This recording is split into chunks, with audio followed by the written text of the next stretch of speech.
اساتذہ کرام کے چہرے پر جب مسکراہٹ آ جاتی ہے تو سمجھ جائے کہ نعمت اللہ رحمانی تمہاری کامیابی کی ضمانت مل چکی ہے ماشاءاللہ۔ اب آئیے بڑے ہی ادب کے ساتھ اس خطیب تک پہنچا جائے جس کی تقریر، جس کا چرچا، جس کا شہرہ، جس کی گفتگو عام و خاص کی کمان میں ہوتی ہے۔ میں بڑے ہی ادب کے ساتھ میرے مشفق کرم فرما مربی تعلیق جناب حضرت مولانا مفتی محمد صالح صاحب سے مؤدبانہ درخواست کرتا ہوں کہ حضرت والا مائک پر آئیں اور اپنے خطاب نایاب سے ہم تمام سامعین کو محظوظ فرمائیں۔ اس شعر کے ساتھ حضرت والا کا استقبال کہ جیسے اندر ویسے باہر ہوتے ہیں، جیسے اندر ویسے باہر ہوتے ہیں، یعنی خود میں مست قلندر ہوتے ہیں اور قطرہ قطرہ خود کو بھرنا پڑتا ہے تب جا کر کچھ لوگ سمندر ہوتے ہیں۔ قطرہ قطرہ خود کو بھرنا پڑتا ہے تب جا کر کچھ لوگ سمندر ہوتے ہیں۔ بڑے ہی ادب کے ساتھ حضرت والا مائک پر۔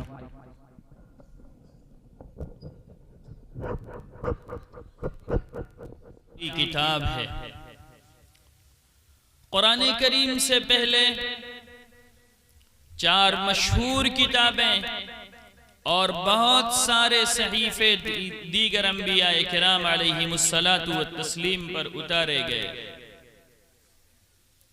اسی طرح اللہ تعالیٰ نے اپنے لاڈلے پیغمبر جناب محمد الرسول اللہ صلی اللہ علیہ وسلم کے اوپر اپنی آخری کتاب قرآن کریم نازل فرمائی۔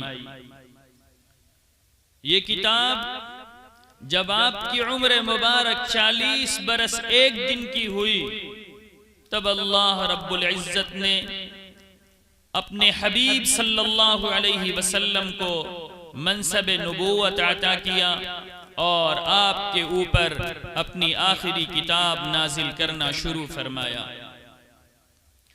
قرآن کریم کا سب سے پہلا ٹکڑا میں نے جو خطبے میں سب سے پہلے آپ کے سامنے آیتیں پڑھی ہیں سورہ اقرا کی، وہ 5 آیتیں ہیں۔ مجھے تفصیل میں نہیں جانا ہے، وقت بہت کم ہے، آپ لوگوں نے اتنی دیر سے پروگرام شروع کیا اور ابھی آگے حضرت مولانا مسرت حسین صاحب کو بات کرنی ہے۔ اللہ رب العزت نے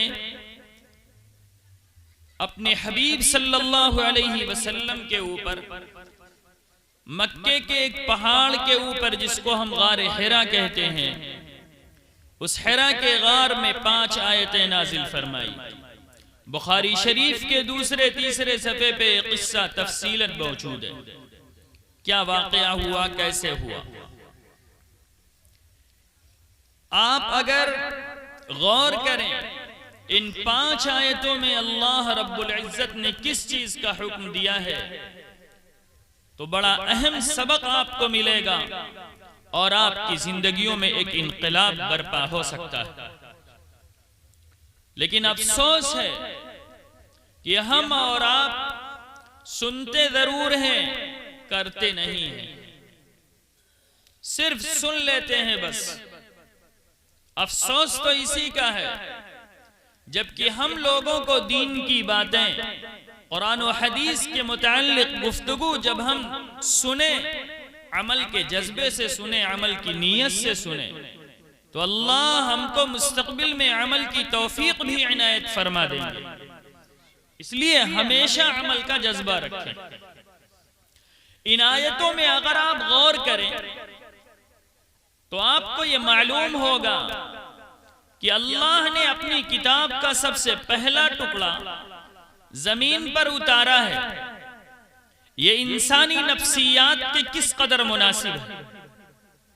ماں کے پیٹ سے بچہ پیدا ہوا ہے، کسی کے گھر گھرانے میں پیدا ہو، کسی بھی سرزمین میں پیدا ہوا ہو، عرب میں ہو، عجم میں ہو، ڈاکٹر کے گھر میں ہو، انجینئر کے گھر میں ہو، گنوار و جاہل کے گھر میں ہو، ہر بچہ پیدا ہونے والا سادہ لوگ ہوتا ہے، کچھ نہیں جانتا، کسی فن سے اس کی کوئی مناسبت نہیں ہوتی۔ یہ مطلب نہیں ہے کہ ڈاکٹر کا بیٹا ڈاکٹر پہلے دن سے ہو جاتا ہے، انجینئر کا بچہ انجینئر ہوتا ہے، ایڈوکیٹ کا بچہ ایڈوکیٹ ہوگا ایسا نہیں ہے. محنت کرے گا اس میدان کی تو بنے گا، اور نہیں محنت کرے گا تو کچھ بھی نہیں بنے گا، گنوار بنے گا. سادہ لوح پیدا ہوا ہے.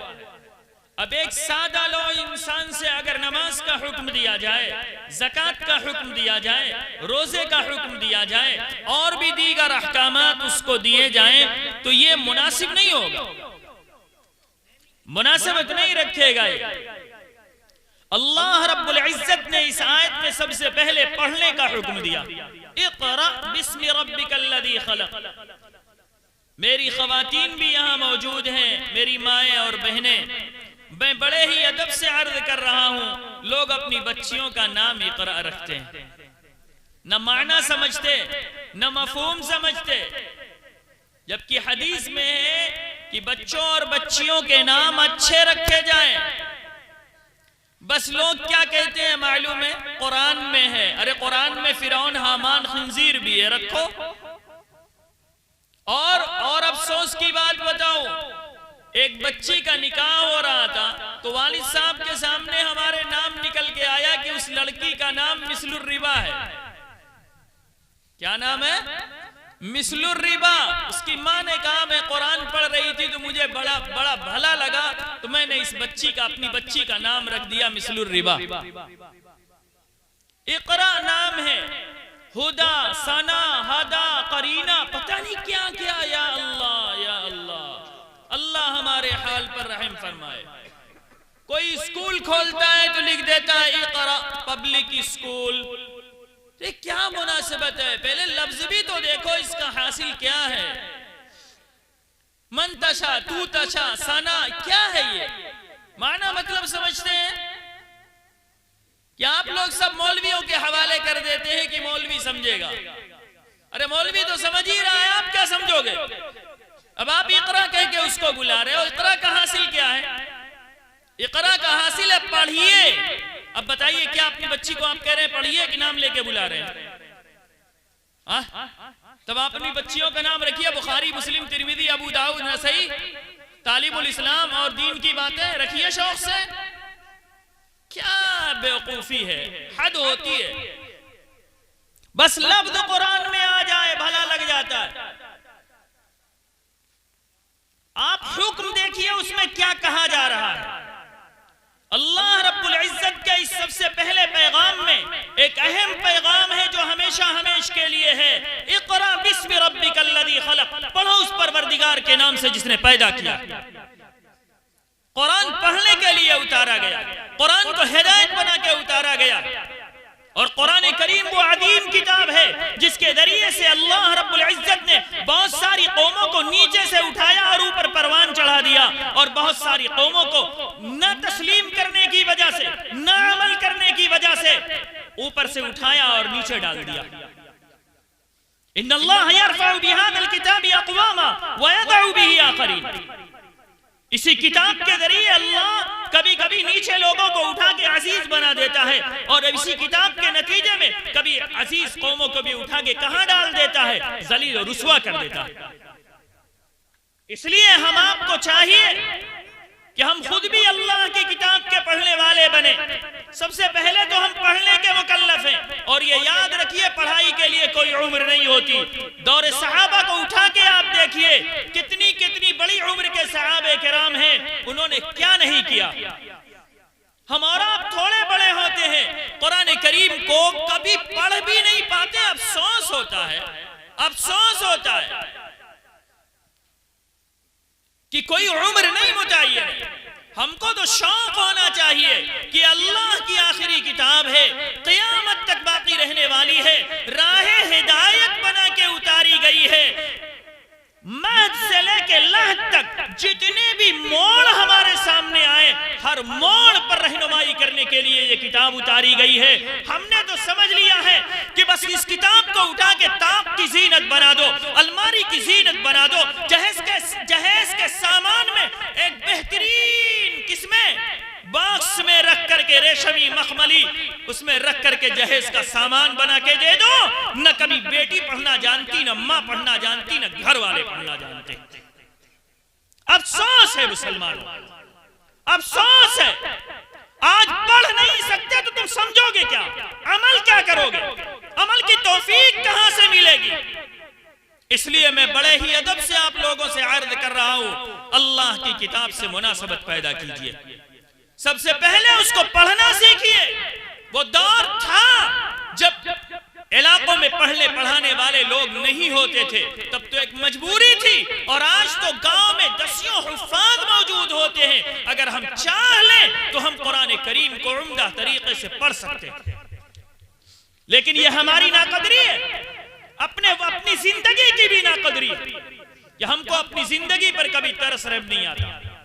بس کوئی مرنے لگے تو سورہ یاسین پڑھ دو، کوئی مر جائے تو ایصال ثواب کر دو، خالی قرآن اسی کے لیے اترا ہے، اسی کے لیے اترا ہے۔ اس لیے میں بڑے ہی ادب سے آپ لوگوں سے عرض کر رہا ہوں، اللہ کے اس فرمان کی قدر کیجئے، پورے قرآن کی قدر کیجئے، اور قرآن کریم کو سب سے پہلے پڑھنا سیکھیے، اور اس کے بعد پھر سمجھنا سیکھیے۔ اگر ہمارے بچے انگلش میڈیم اسکول میں جا کر کے انگریز کی زبان سیکھ سکتے ہیں تو کیا ہمارے بچے، اگر ہم کوشش کر لیں، محنت کر لیں، تو کیا ہمارے بچے اللہ اور اس کے رسول کی زبان نہیں سیکھ سکتے؟ چلو بر پانی میں ڈوب مرنے کی بات ہے مسلمانوں، کہ ہمارے بچے انگریزی سیکھ سکتے ہیں، میتھمیٹکس سیکھ سکتے ہیں، جغرافیہ اور فزکس سیکھ سکتے ہیں، قرآن نہیں سیکھ سکتے، قرآن نہیں سیکھ سکتے۔ ضرورت ان فنون کی ہے، اس لیے کہ ایک بالشت کی جہنم بھرنی ہے، تو ہم سیکھ لیتے ہیں، اور سیکھنا بھی ہمارے لیے آسان ہوتا ہے، اور آخرت جس سے سمر جائے، آخرت جس سے کامیاب ہماری ہو جائے، ہم کو فکر نہیں ہے تو قرآن نہیں سیکھ سکتے، قرآن نہیں پڑھ پاتے۔ اس لیے ضرورت ہے کہ ہم قرآن کریم کو پڑھنا سیکھیں، تاکہ اللہ رب العزت کا جو سب سے پہلا پیغام زمین پر آیا ہے، اقرأ بسم ربک الذی خلق، اس پیغام کی قدر ہو سکے۔ اور آپ یہ نہ سمجھیے کہ قرآن کریم ہم پڑھیں گے پڑھائیں گے تو زندگی رائے گاں ہوگی، شاید ہم لوگوں کا خیال کچھ ایسا ہی ہے۔ میں ایک روایت کے الفاظ کی روشنی میں آپ کو بتاتا ہوں۔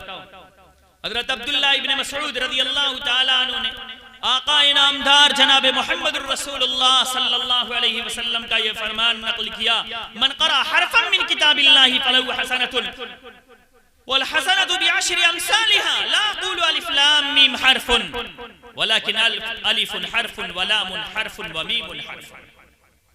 آپ یہ نہ سمجھیے کہ یہ قرآن کا پڑھنا ضائع اور بیکار ہے۔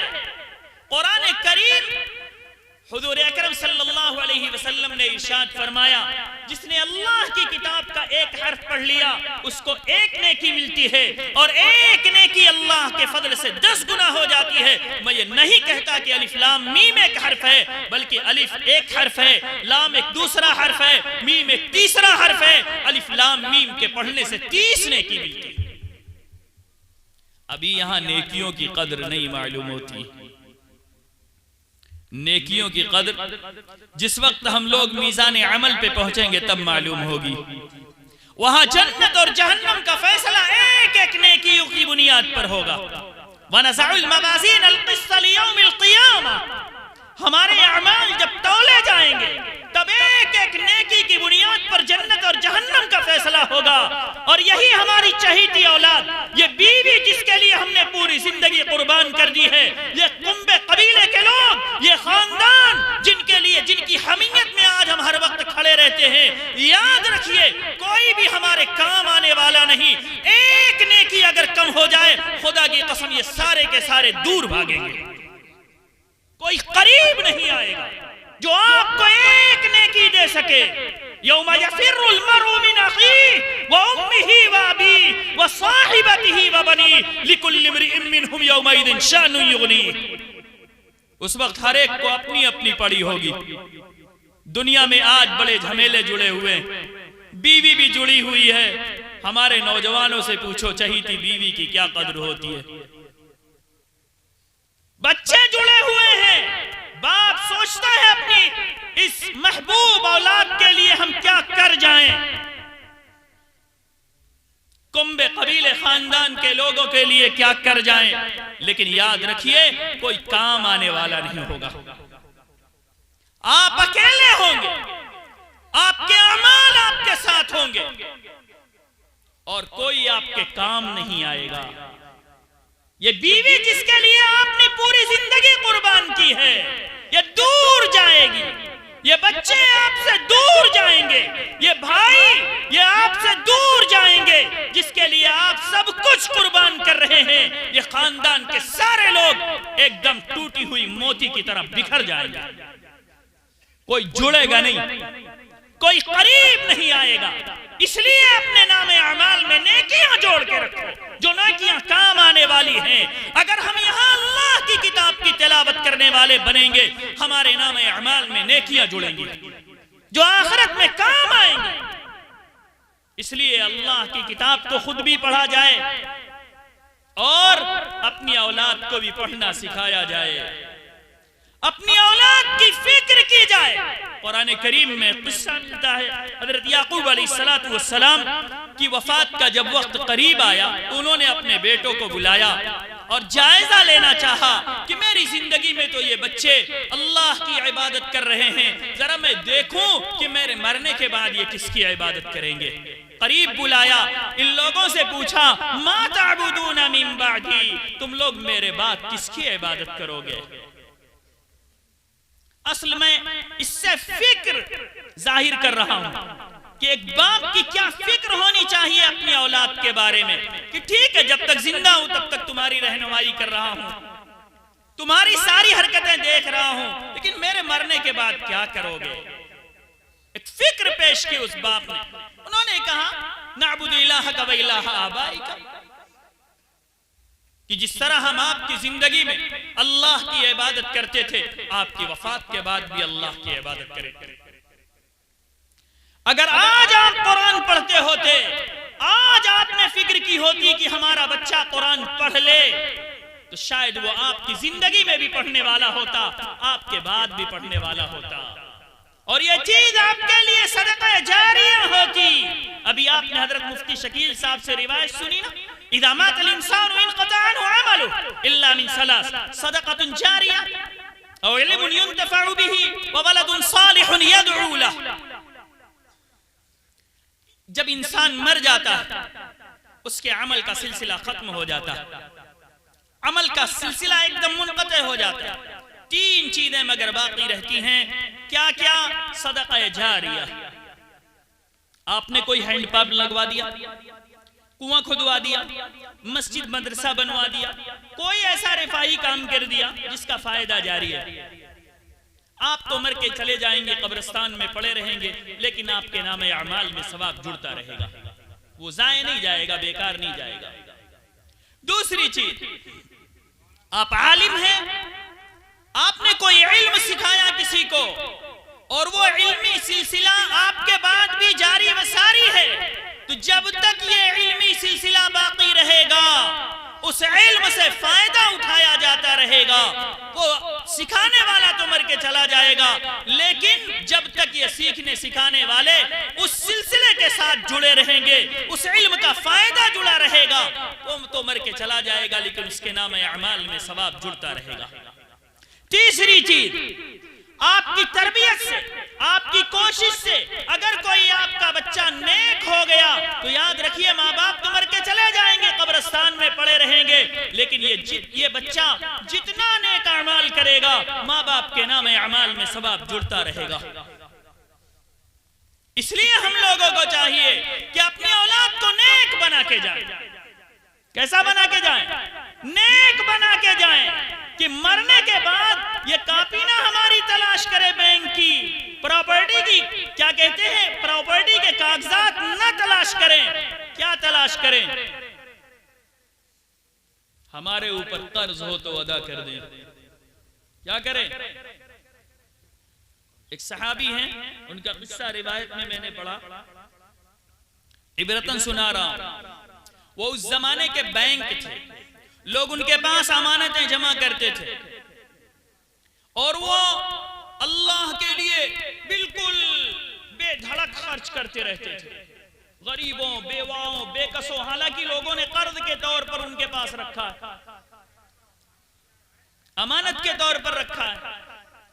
تو جب انتقال کا وقت آیا اپنے لڑکے سے کہا سنو بیٹا، میرے مرنے کے بعد اگر کوئی آیا اور یہ کہہ دے کہ تمہارے والد کے پاس میرا اتنا روپیہ ہے، اتنے درہم ہیں ان کے ذمے، تو کبھی انکار مت کرنا، گھر بار بک جائے تو بیچ کے دے دینا، کسی کے لیے انکار مت کرنا کہ نہیں ہے میرے ابا کے پاس، یہ مت کہنا۔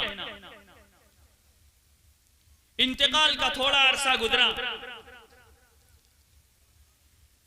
ایک حدیث کی شرح کے تحت دیکھا میں نے، ایک آدمی آیا، اس نے کہا ان کے ذمے میرا 1,00,000 درہم باقی ہے۔ کتنا کہا؟ تھوڑا موڑا ہے، آج کے زمانے کا تو کئی کروڑ ہے، یہ آج کے 1400 سال پہلے کی بات کر رہا ہوں میں۔ اور انہوں نے ایک نسخہ بتایا تھا اپنے لڑکے کو، کہا بیٹا اگر کبھی ایسا وقت آ جائے کہ ایسی چیز کا مطالبہ ہو جو تم آرام سے نہ کر سکو، تو اللہ کی طرف رجوع ہونا اور کہہ دینا یا اللہ جس باپ کے ذمے ہے اس باپ نے میرے حوالے کیا ہے، اب وہ میں ادا نہیں کر رہا ہوں، کوئی راہ نہیں، اب تو ہی راہ نکال دے، اب تو راہ نکال دے کہ وہ قرضہ ادا ہو جائے۔ لکھا ہے اس آدمی نے 1,00,000 درہم کا مطالبہ کیا۔ مطالبے کے تھوڑے ہی وقفے کے بعد ان کی ایک زمین تھی، اس کی 1,00,000 قیمت لگی، 1,00,000 درہم۔ امیر معاویہ رضی اللہ تعالیٰ عنہ کی طرف سے اس پر 2,00,000 درہم کہا گیا۔ تو انہوں نے کہا کہ ٹھیک ہے، وہ جو پہلے نے 1,00,000 لگائی ہے میں اس کو بتا دوں کہ اس نے 1,00,000 روپیہ لگایا ہے، اور امیر معاویہ رضی اللہ تعالیٰ عنہ نے اس زمین کا 2,00,000 درہم لگایا۔ جب انہوں نے اس شخص کو بتایا جس پہلے نے 1,00,000 روپیہ لگایا تھا، 1,00,000 درہم لگایا تھا، اس کو معلوم ہوا تو اس نے ان کے مقابلہ میں کہا 3,00,000 درہم دوں گا میں۔ سمجھ رہے ہیں؟ پھر وہ بات جب بتائی امیر معاویہ رضی اللہ تعالیٰ عنہ کو، انہوں نے کہا میں اس سے زائد دوں گا، وہ زمین جا کے 10,00,000 درہم میں بکی۔ تحفۃ العلمعی میں قصہ موجود ہے، 10,00,000 درہم میں وہ زمین بکی۔ لکھا ہے مفتی سعید صاحب نے 1,00,000 تو دے دیا، 9,00,000 اللہ نے اپنی طرف سے ان کو دیا، مالا مال کر دیا۔ کہا جس باپ نے زندگی بھر یہی کیا تھا، بیواؤں بے کسوں کی ضرورتیں پوری کی تھی، اللہ اس کو رسوا کیسے کر دے گا؟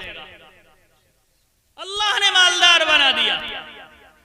اس لیے میں بڑے ہی ادب سے آپ لوگوں سے عرض کر رہا ہوں، قرآن کریم کو پڑھنا سیکھیے، قرآن کریم کو سمجھنا سیکھیے، اپنی اولاد کو بھی اس کے پیچھے لگائیے تاکہ یہ اولاد یہاں بھی آپ کے حق میں کارآمد ہو اور وہاں بھی کارآمد ہو، وہاں بھی کارآمد ہو۔ یہ تو آپ کے لیے صدقہ جاریہ بن جائے گی، نیک صالح اولاد بن جائے گی کہ آپ کے مرنے کے بعد کم سے کم دعا کرے گی، اس کے نیک اعمال میں آپ کا حصہ ہوگا، اور آپ سمجھیے کہ خود اس کی زندگی بھی اچھی ہوگی، یہاں بھی اچھی ہوگی اور وہاں بھی اچھی ہوگی۔ اور ایک روایت ہے جس کا مفہوم ہے کہ جس بندے نے اللہ کے قرآن کو یاد کیا، جس نے قرآن کریم کو پڑھا اور اس کو حفظ کیا یعنی یاد کر لیا، اللہ اس کو 2 چیزیں عنایت فرماتے ہیں۔ سب سے پہلی بات تو اللہ اس کو جنت میں داخل فرمائیں گے۔ یعنی اگر آج آپ نے اپنی اولاد کو حافظ قرآن بنا دیا تو آپ یہ امید رکھیے انشاءاللہ کہ آپ نے اس کو جنتی بنا دیا۔ کیا بنا دیا؟ ہم میں سے کون ہے جو اپنی اولاد کو نہیں چاہتا کہ بھئی ہماری تو گزر گئی، ہماری اولاد اچھی ہو؟ باپ کسان ہے، بیٹے کو MBBS ڈاکٹر بنا رہا، پورا سب کچھ اس کے پیچھے قربان کر رہا ہے کہ ہماری تو گزر گئی، بچہ اچھا ہونا چاہیے۔ ہم کہتے ہیں اپنے بچوں کو جنتی بنائیے، اور اسی پہ بس نہیں، اگلا وعدہ ہے اللہ اس کی سفارش کو اس کے گھر کے ایسے 10 لوگوں کے حق میں قبول فرمائے گے جن کا جہنم میں جانا ضروری قرار دیا جا چکا ہے۔ 10 لوگوں کے حق میں اس کی سفارش ہوگی. اب بتائیے کہ اگر وہ بچہ جنت میں گیا تو کیا اپنے ماں باپ کو بھول جائے گا؟ ارے بھول جائے گا. تو جو چیز ہمارے یہاں بھی کام آئے، جو چیز ہمارے وہاں بھی کام آئے، ایسی چیز کے ایسی پائیدار چیزوں کو مضبوطی کے ساتھ پکڑو. اور دنیا میں کوئی بھی فن آپ اپنی اولاد کو سکھا دو، وہ صرف اور صرف ایک بالش جہنم بھرنے کے لیے ہے. بس پیٹ کیسے بھر جائے، بس نا، اور کچھ ہے. اور حافظ قرآن کی فضیلت الگ کہ اللہ تعالی اس سے فرمائیں گے یقال لصاحب القرآن اقرأ وارتقي ورتل كما كنت ترتل في الدنيا فإن منزلك عند آخر آية تقرأها او كما قال صلی اللہ علیہ وسلم. حافظ قرآن سے کہا جائے گا قرآن کریم کو پڑھتے جاؤ اور جنت کے درجات کو طے کرتے جاؤ. دیکھو خوب ٹھہر ٹھہر کے پڑھو، خوب آرام سے پڑھو. جہاں تم کہہ دو گے من الجنت والناس وہی تمہارا ٹھکانہ ہوگا، وہی تمہاری منزل ہوگی. کتنی اچھی منزل ملے گی حافظ قرآن کو.